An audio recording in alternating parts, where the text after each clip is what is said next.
Petrol diesel के दाम हर बार बढ़ते गए तो स्कूटर खड़ा कर दिया, बस से चलने लगे। पढ़ाई लिखाई के खर्चों ने हमारी जेबें खाली कर दी, फिर भी मन मारकर काम चलाया। पर जब रोज रोज की हर जरूरत की चीजों के दाम लगातार बढ़ते जाएंगे तो हम अपने बच्चों का भविष्य कैसे बनाएंगे? उन्हें क्या खिलाएंगे? महंगाई को लगातार बढ़ाने वालों, जनता माफ नहीं करेगी। चलो हालात बदले, देश की सरकार बदले, भाजपा को वोट दे, अब की बार मोदी सरकार। साल 2013 में इसी तरह के कई वीडियो आए थे जो आज देश की दुर्दशा के लिए जिम्मेदार है। इस वीडियो और इसी तरह के नारों ने राम राज्य के जो सपने जनता को दिखाए, उसने बीजेपी को तो सत्ता के शिखर पर पहुंचा दिया, लेकिन देश की जनता को महंगाई और बेरोजगारी के उस अंधकार में लाकर खड़ा कर दिया जहां लोगों के पास त्राही त्राही करने के अलावा ज्यादा कुछ नहीं बचा। जिस प्रकार से पेट्रोल के दाम बढ़ा दिए, ये दिल्ली सरकार की शासन चलाने की नाकामयाबी का जीता जागता सबूत है। देश की जनता के अंदर भारी आक्रोश है और इसके कारण और भी चीजों पर बहुत बड़ा बोझ होने वाला है, सरकार पर भी बहुत बड़ा बोझ होने वाला है। मैं आशा करूंगा कि प्रधानमंत्री जी देश की स्थिति को गंभीरता से ले और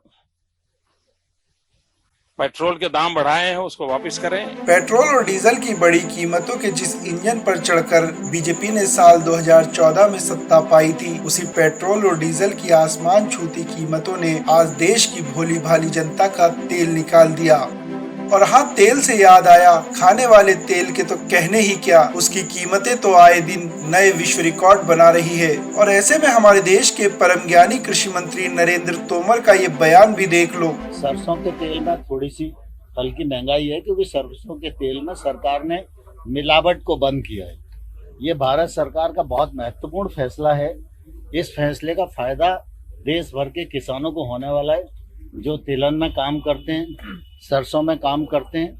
और लेकिन जो भी भाव बढ़ेंगे उन पर सरकार की निश्चित रूप से पूरी नजर है। हे परम ज्ञानी कृषि मंत्री, जरा हमें ये तो समझा दो कि तेल की बढ़ी हुई कीमतों का फायदा किसानों को कैसे होगा, जबकि किसान तो केवल सरसों को उगाता है। उस सरसों से तेल निकालने का काम तो दिन रात आपके साथ रहने वाले आपके कॉरपोरेट मित्र करते हैं। साल 2014 के लोकसभा चुनावों के वक्त महंगाई को लेकर जो एक से बढ़कर एक अलंकार बीजेपी ने गढ़े थे, उससे सभी को लगने लगा था कि अब हम एक ऐसे युग की तरफ जा रहे हैं जहां जिंदगी की तमाम परेशानियां खत्म हो जाएगी। लेकिन बेरोजगारी और महंगाई के जो डरावने वाले आंकड़े आए दिन सामने आते हैं, वो हमारे उस मिथ को तोड़ने के लिए काफी हैं जो साल 2014 के चुनावों के वक्त बनाया गया था। भारत सरकार के एनएसओ के आंकड़े बताते हैं कि खाद्य पदार्थ के दामों में मई महीने में खुदरा महंगाई दर बढ़कर 6.3% के उच्चतम स्तर पर पहुँच गयी। वहीं साथ ही थोक मूल्य पर आधारित महंगाई दर भी मई में 12.94% के रिकॉर्ड स्तर पर पहुंच गई। रोजमर्रा में इस्तेमाल होने वाले किराने के सामानों की कीमत एक साल में 40% बढ़ी है, तो खाद्य तेलों के दाम में 50% तक बढ़ोतरी देखी गई है, जबकि एफएमसीजी के दामों में पिछले एक साल में करीब 20% की बढ़त हुई है। गरीब आदमी को गैस सिलेंडर बांटने का ढिंढोरा पीटने वाली सरकार को पता होना चाहिए, गैस महंगी होने के कारण गरीबों के गैस सिलेंडर खाली पड़े हैं और वो चूल्हा जलाने के लिए फिर से लकड़ी बीनने पर मजबूर हैं। लेकिन सरकार इस महंगाई पर अंकुश लगाने के बजाय तर्कहीन दलीलें देकर लोगों के जख्मों पर नमक छिड़कने का काम कर रही है।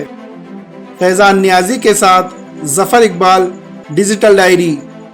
इस खबर के बारे में आपकी क्या राय है, हमें कमेंट सेक्शन में जरूर बताएं और देश और दुनिया से जुड़ी बड़ी खबरों की अपडेट के लिए हमारे चैनल डिजिटल डायरी को सब्सक्राइब करना ना भूलें।